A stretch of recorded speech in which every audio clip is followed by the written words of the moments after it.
Sinigaw-sigawan ni Direk Irene sa shooting ng pelikula nila ni Dingdong Dantes.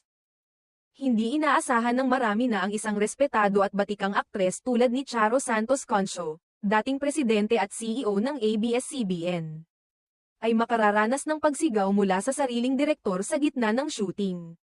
Ngunit sa likod ng kamera ng pelikulang Only We Know, isang emosyonal at matapang na eksena ang naging dahilan kung bakit napasigaw si Direk Irene Villamor sa aktres.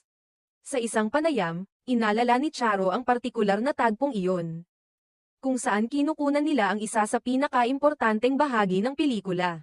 Ayon sa kanya, hindi raw napigilan ni Direk Irene na mapatili habang kino-correct ang kanyang pag-arte. In one of the scenes, Direk Irene couldn't hold back and screamed at me.